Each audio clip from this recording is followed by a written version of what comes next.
feelings.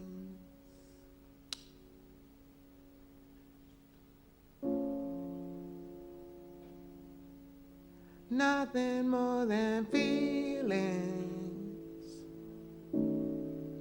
Feelings.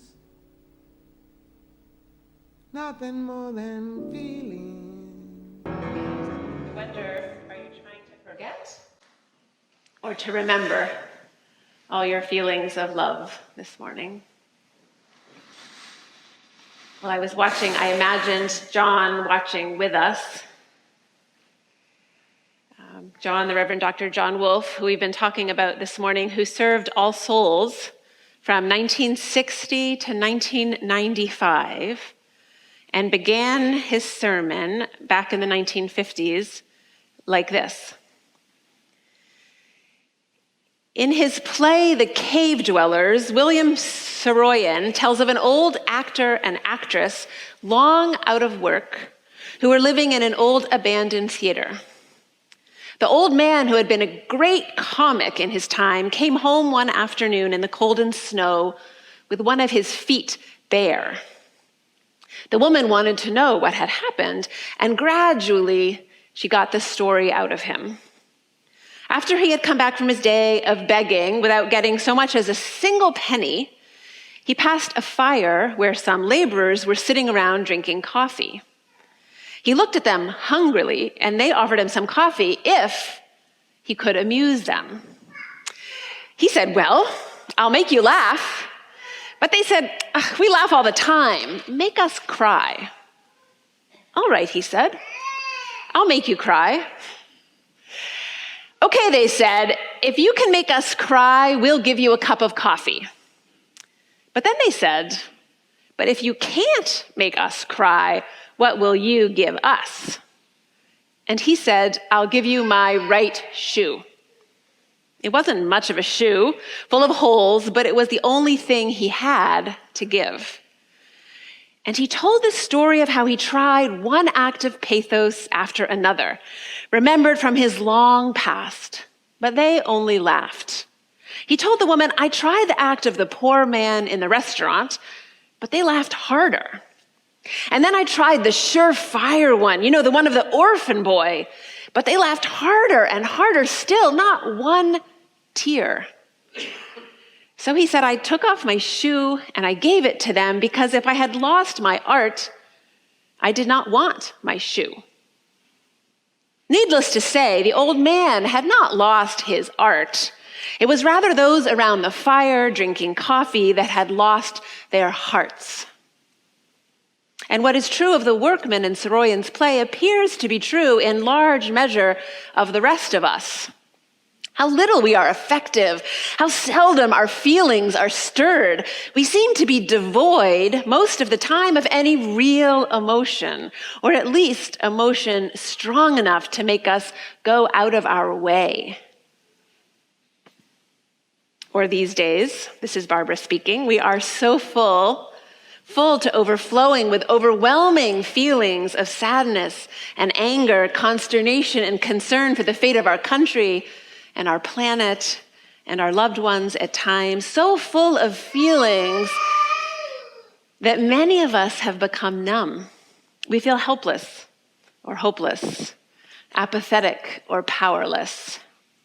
I've learned how to drive past the old actor, now homeless person, on the streets here in Tulsa. Last week, it was a young woman in a dress sitting barefoot on the grass. I almost stopped, but I didn't. I've learned through the years how to read about mass shootings and mass migrations, birds and bees becoming extinct, and children going to bed hungry in my own city without feeling too much of anything, at least not for very long. John continued, "Actually, I do not believe that we desire to be this way. We are not really so unaffected, so without feeling and emotion as it appears. Something else is wrong."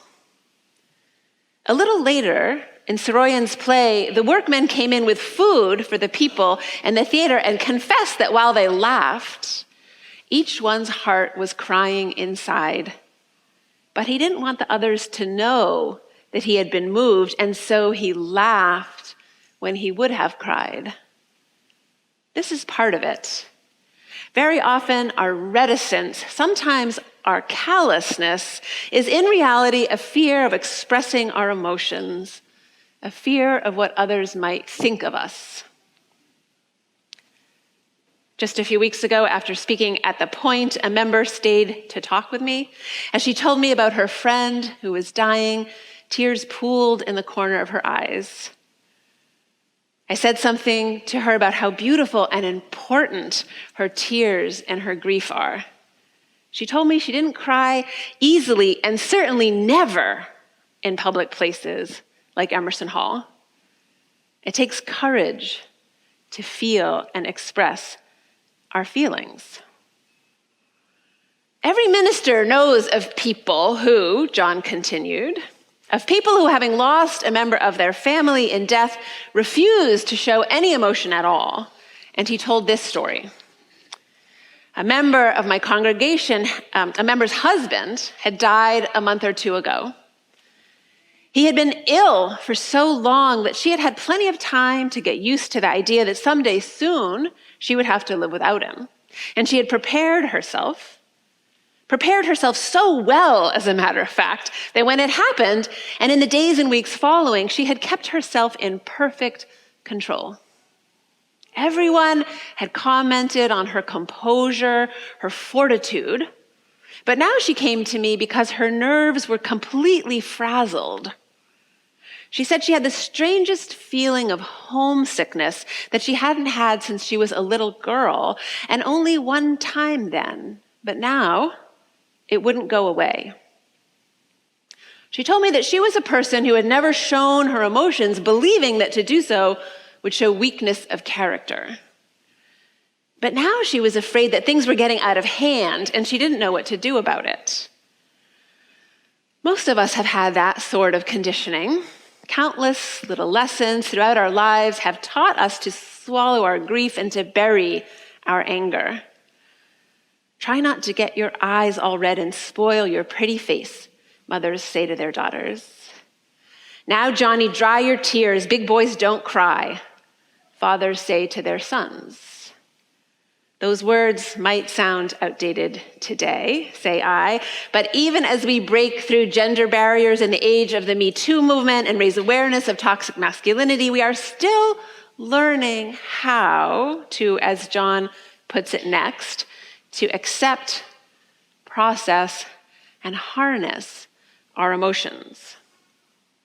And John himself must have been taught those lessons with those very same words.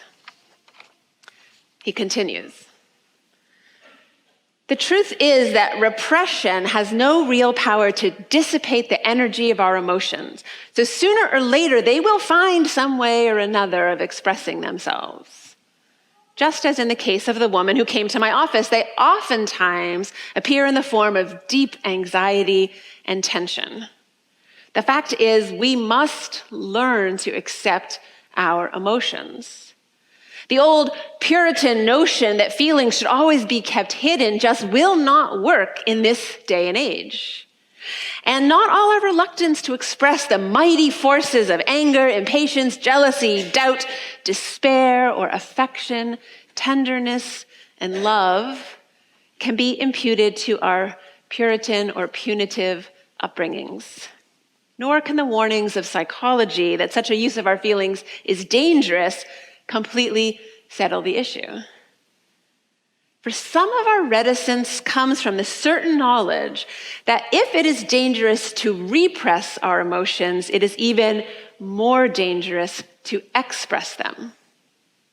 The undisciplined passion of youth has time and time again led to great personal tragedy.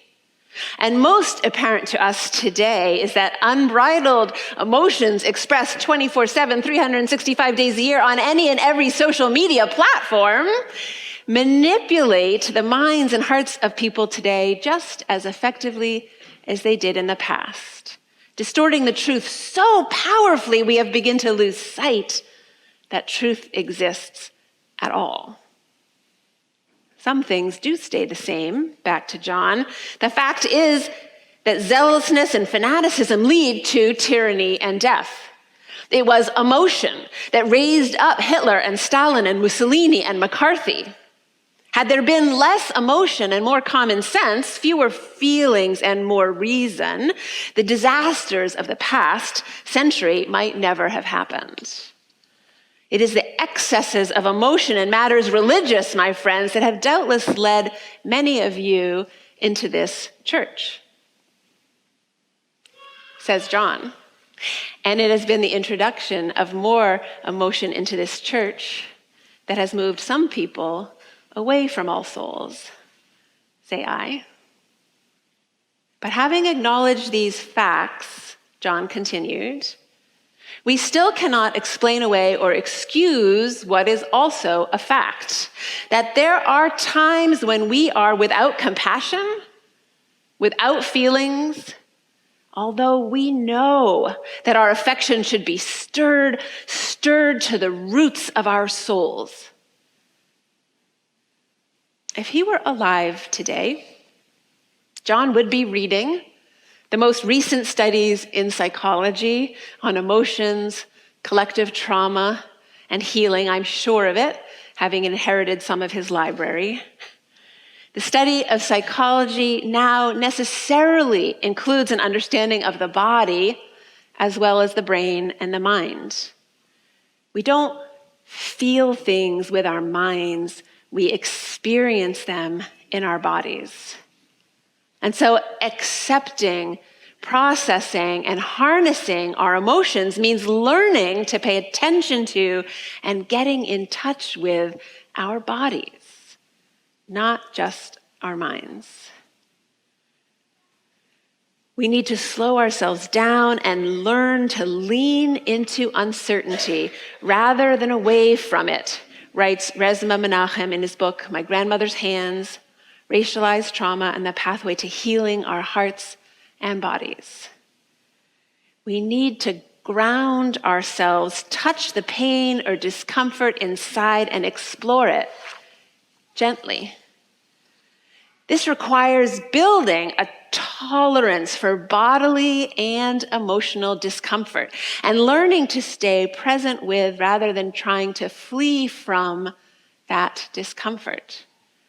With practice, over time, this enables us to be more curious, more mindful, and less reflexive and reactive. Only then can change and growth occur. Menachem calls this metabolizing our emotions, something Nina Simone does so well.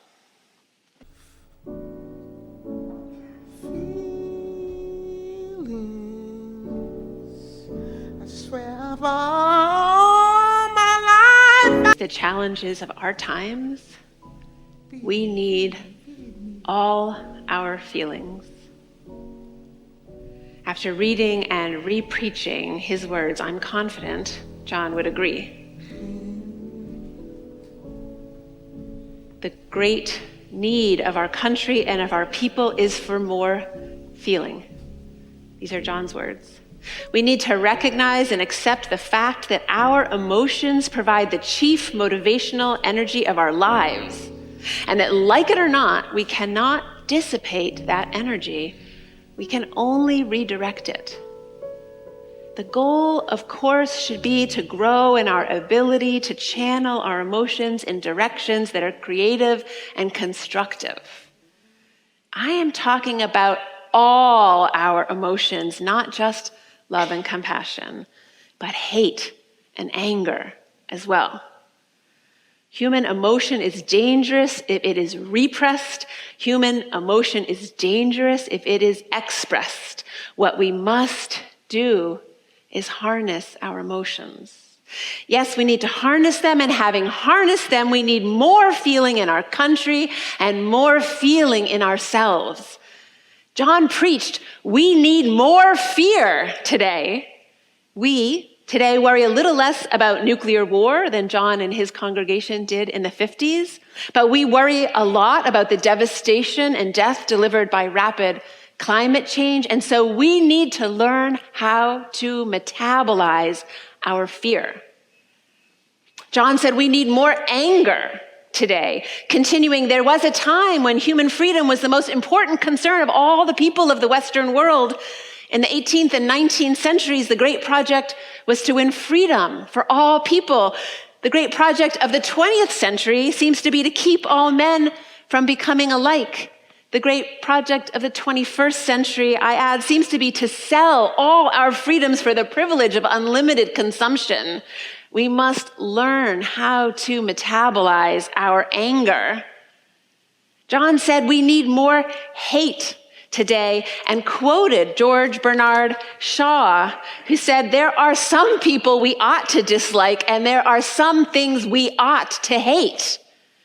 We must learn how to metabolize our hate. And John said, we need a more ecstatic appreciation of all the wonders of life.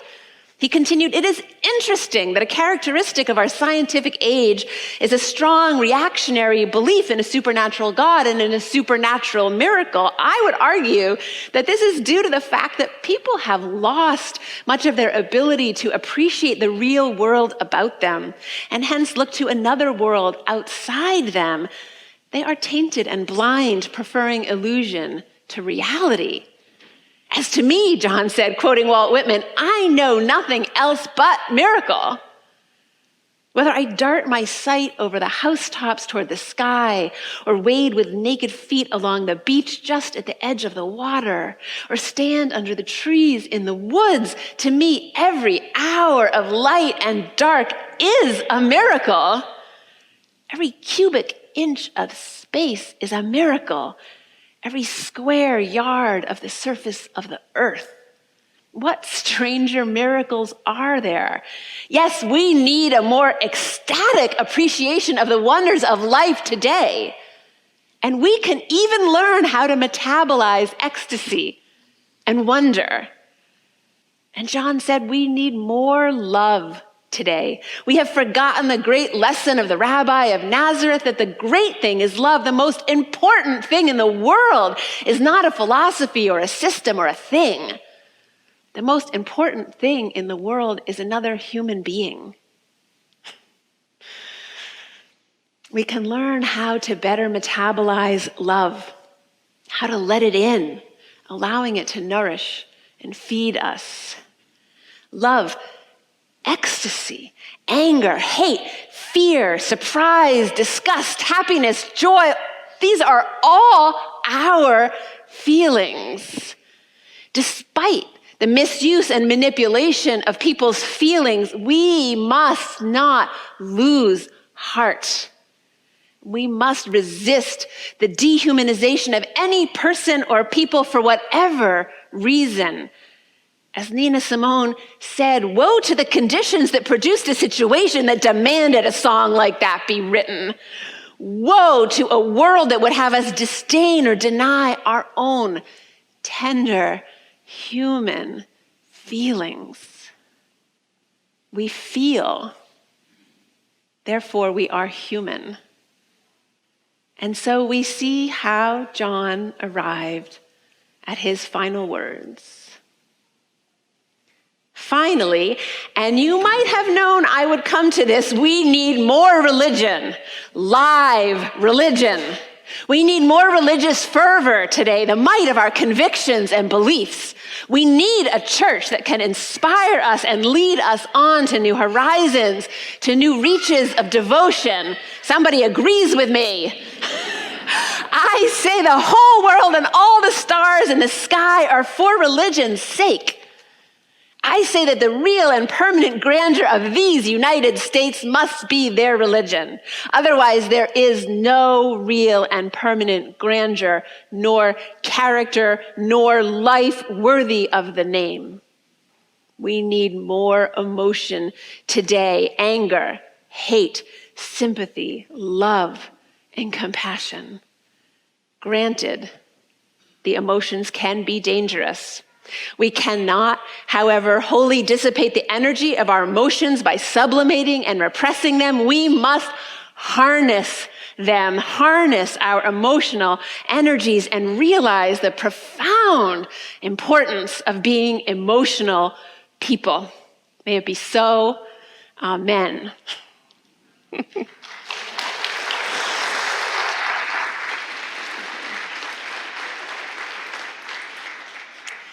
And because joy and happiness are also a feeling, and because this is Throwback Sunday, we're going to do a little throwback video to 2014 when this song was a hit song and Yahweh sang it live. As we practice metabolizing all our feelings, I encourage you to watch and to feel and perchance even to dance in the sanctuary, which we know for sure now John would approve of. Crazy what I'm about to say. Sunshine, she's here. You can take a break. I'm a hot air balloon that could go to space. With the air, like I don't care, baby, by the way. Because I'm happy. Clap along if you feel like a room without a roof. Because I'm happy. Clap along if you feel like happiness is the truth. Because I'm happy. Clap along if you know what happiness is to you. Because I'm happy. Clap along if you feel like that's what you want to do. Here come bad news, talking this and that. Well, give me all you got and don't hold it back. Well, I should probably warn you, I'll be just fine. No offense to you, don't waste your time. Here's why. Because I'm happy. Clap along if you feel like a room without a roof. Because I'm happy. Clap along if you feel like happiness is the truth. Because I'm happy. Clap along if you know what happiness is to you. Because I'm happy. Clap along if you feel like that's what you want to do. Hey, go. Bring me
practice metabolizing them. Go and be blessed and be a blessing. Amen.